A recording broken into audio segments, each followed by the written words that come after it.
พี่น้องแพ้วพราวแสงทองไล่สดดูเดือด1 ชั่วโมงกว่าๆพี่น้องเอ๋ยโอ้ยไล่สดใส่มือเลขออกพอดีเวลาเลขสิออกโอ้ยจักสิฟังเลขหรือว่าจักสิมาฟังไล่สดอีพออีแม่คอยเอ่ยดูเดือดคักกันยังว่าแล้วว่าเราศูนย์จนสั้นพะนะว่าเห็น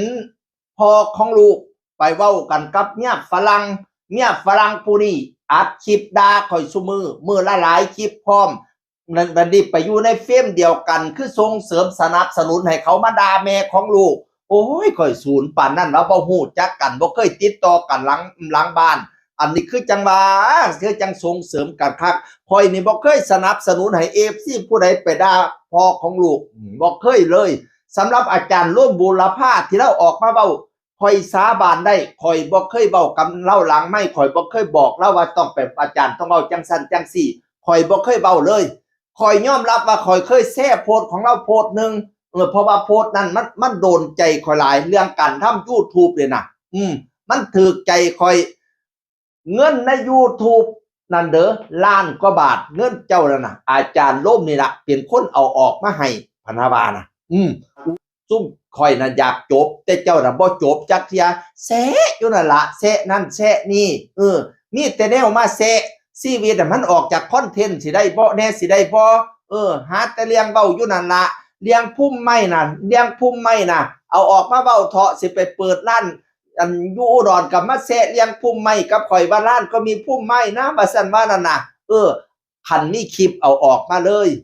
น้อยก็ว่าคลิปอยู่พุ่มไม้น้อยก็คลิปว่าอยู่น้ำตกเอาออกมาเลยมันสิได้จบแล้วอย่าให้ข่อยได้เว้าเด้ออย่าข่อยได้เว้าเด้อเรื่องจะไปบาร์โฮสน่ะแล้วก็มีอะไรทำไมเขาเว้าเขาฮู้เบิดเพราะว่าคนที่ไปกับเจ้าปัจจุบันเขาก็อยู่กับข่อยนี่เรื่องอยู่หน้ารถ10ล้ออย่าข่อยได้เว้าเด้อมันมีอยู่ติพี่น้องFC ทั้งหลายผู้ชายที่ไปชอบไปจับของผู้ชายน่ะมันมีอยู่เหรอนักร้องที่เขาออกไปน่ะที่แน่ๆ2 คนคุณก็เคยทำอย่างนี้กับเขาพะนะว่าข่อยถามแน่ซุมลูกผู้หญิงทั้งหลายที่มาด่าข่อยมาเม้นด่าข่อยนั่นน่ะถ้าเจ้าเป็นลูกผู้หญิงข่อยถามแน่ผู้ชายที่ปล่อยเมียเลี้ยงลูกอยู่ผู้เดียวน่ะน้องโตเกียวกำลังผู้น้อยเป็นโคลีกพร้อมมักให้ยามกลางคืนต้องได้อยู่บ่เซาน้องนาริตากำลังเป็นผู้อิจฉาเห็นแม่น้องแน่ก็อยากให้แม่นำผัวก็ขอไปเที่ยวบาร์โฮสข่อยก็ให้ไปข่อยก็เลี้ยงลูกอยู่ผู้เดียวข่อยปวดขี้แต่ลูกไส้ลามันลูกแล้วเป็นโคลิกให้ข่อยต้องอยู่เสียน้องลลิตากันกอดขาอยู่เสียข่อยก็นั่งขี่อยู่น้องข่อยก็น้องโตเกียวเทิงนั่งขี่ว่าไปเที่ยวบาร์โฮสพะนะว่านั่นน่ะโอ้ยอย่าให้ข่อยได้เว้าอย่าให้ข่อยได้เว้าคันเว้าคันข่อยเว้าแล้วข่อยสิเว้าให้มันเบิดให้มันจบมื้อนี้คันอันใดบ่จริงเจ้าโตมาคันข่อยบ่ถ้าเจ้าบ่จบมานั่งเว้ากันเลยพะนะว่าอุ๊ยเราไปหลายประเด็นพี่น้องเอ๋ยแล้วบัดนี้ข่อยก็ทำใจอยู่ดอกทำใจอยู่ว่าอาจสิเป็นแบบนี้แต่ข่อยก็ทำใจไว้ล่วงหน้าข่อยก็ทำใจไว้ล่วงหน้าแล้วล่ะว่าซั่นว่านั่นน่ะตั้งแต่พุ่นคบกันไม่เว้าตั้งแต่ตอนคบกันมาใหม่ๆเจ้าได้เงินติดโตมาประเทศไทยนี่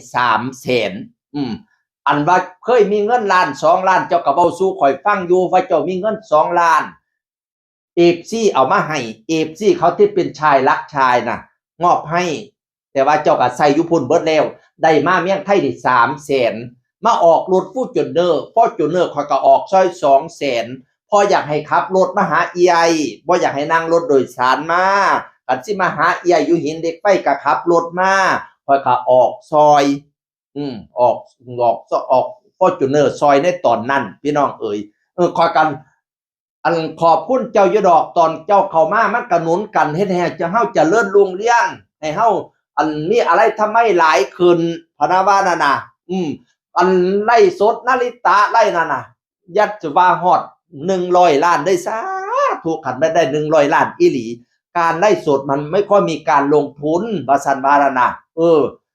แม่นอยู่ส่วนที่ไล่สดนาริตะนั่นอันเล่าได้แผ่วพราวได้แต่ว่าเจ้าไป เป็นรีวิวร้านต่างๆน่ะ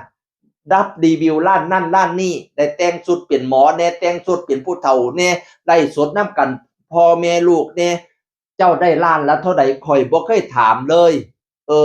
วันนี้ไล่สดนาริตะไล่เจ้าก็ได้คอนเทนต์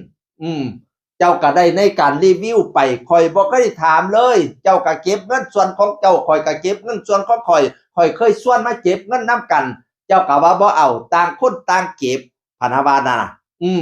เจ้าออกมาจากข่อยเจ้าก็บอกว่าออกไปแบบไม่เอาอะไรไปเลยเจ้านี่เว้าคือเจ้าแม่นหลายพะนะว่า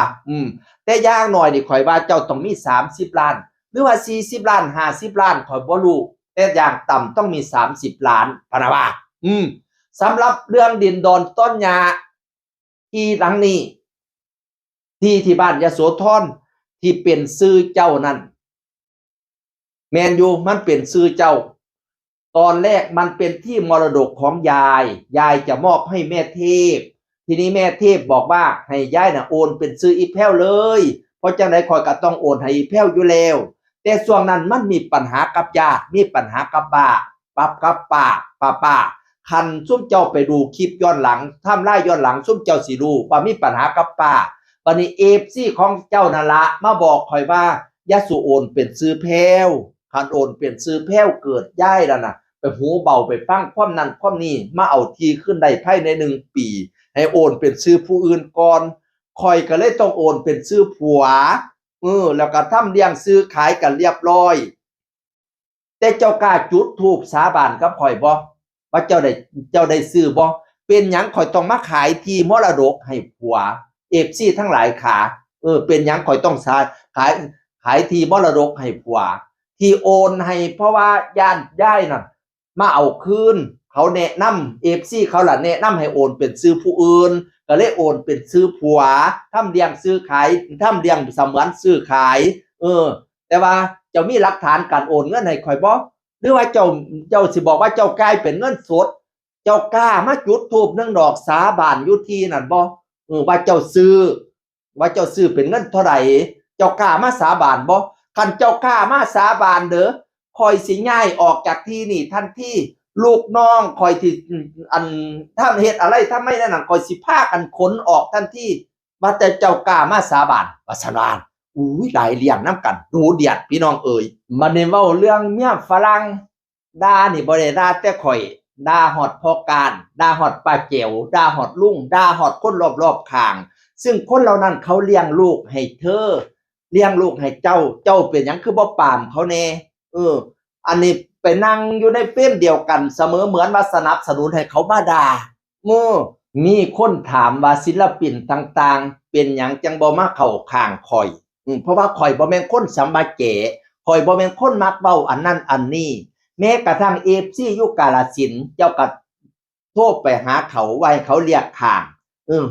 ย่าคันสิเรียกข้างเจ้าอย่าสุมาเมนข่อยอย่าสุมาคอมอย่าสุมากดไล่ข่อยให้เขาเรียกข้าง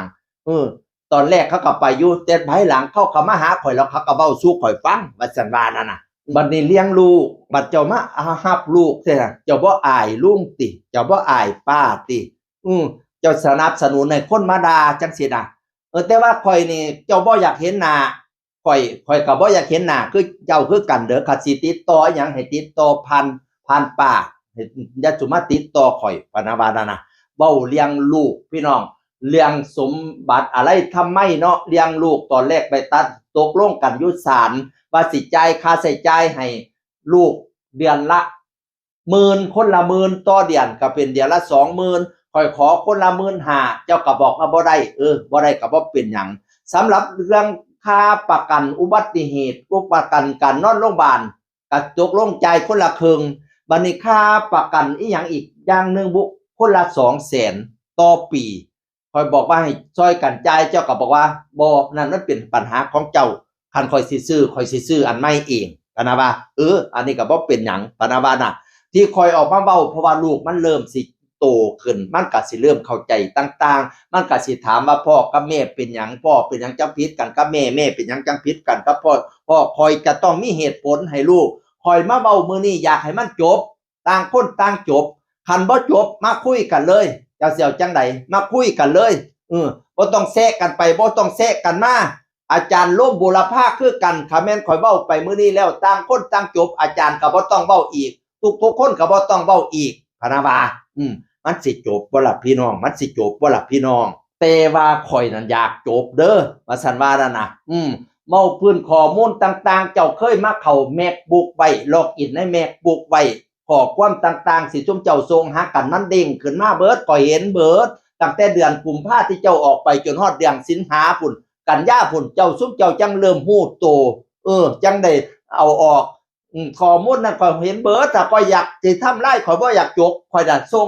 ให้น้องก้อยน่ะเฮ็ดเพจอวตารแล้วก็ส่งให้เพจต่างๆข้อมูลส่งให้เพจต่างๆก็ได้แต่ข่อยบ่เฮ็ดข่อยบ่อยากทำลายพ่อของลูกแล้วก็ข่อยก็อยากจบว่าซั่นว่ามันสิจบบ่ล่ะพี่น้องมันสิจบบ่หลังจากเราไล่สดแล้วก็มาถ่ายรูปโพสต์ถึงวันนี้จะไม่ถูกหวยแต่วันนี้ถูกใจนะไปทำงานกันครับเดินหน้าลุยงานวัดมะขามเดี่ยวนิคมซอย13ระยองพะนะว่าน้อยบ่โดนก็มาโพสต์อีกล่าสุดบ่จบ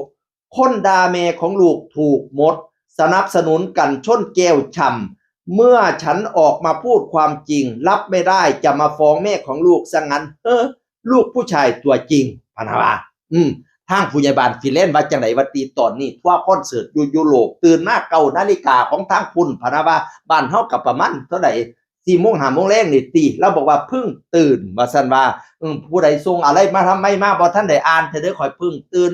ขออนุญาตแต่งหน้าถ้าป่าแต่งตัวก่อนเพราะบ่ทันอ่านว่าซั่นหน่อยบ่ทันโดนก็มาโพสต์อีกว่า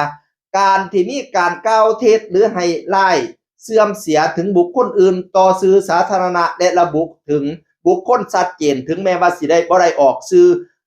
แต่สื่อสารชัดเจนมันผิดกฎหมายโดยตรงพรบคอมพิวเตอร์มีแต่โง่ที่ทำเพราะฉะนั้นจบกันที่ชั้นศาลจ้ะตอนนี้ฉันจิบไว้สวยๆที่เยอรมันจบกันที่ชั้นศาลจ้ะถึงแม้ว่าบ่ได้ออกสื่อตรงๆแต่ว่ามันระบุบุคคลชัดเจนพะนะว่าจบกันที่ชั้นศาลสิไปศาลอีหลีติพี่น้องน้อยบ่โดนแล้วก็โพสต์อีกฟ้องคนหาเงินใช้เล่นๆสัก 4-5 ล้านเพราะว่าผู้บริหารในบริษัทในเครือต่างๆเสื่อมเสียหักค่าพี่พะนะว่าสิไปจบกันอยู่ศาลติพี่น้องหรือจังใดโอ้ย มันสิจบกันง่ายๆบ่ล่ะพี่น้องขอบตา FC นี่ดำปื้อๆคักๆโอ้ยตั้งแต่กุมภาพันธ์ปีที่แล้วปีกว่าๆแล้วพี่น้องดราม่ามาราธอนคู่เนี่ยพี่น้องเป็นคู่แห่งปี คู่ข้ามปีติดตามตอนต่อไปว่าทางผู้ใหญ่บ้านฟินแลนด์ฟังนั่นสิว่าจังใดฟังนี่สิว่าจังใดม่วนกุ๊บเสียงอื่นคนเก่าเว้าสู่ฟังสวัสดีครับ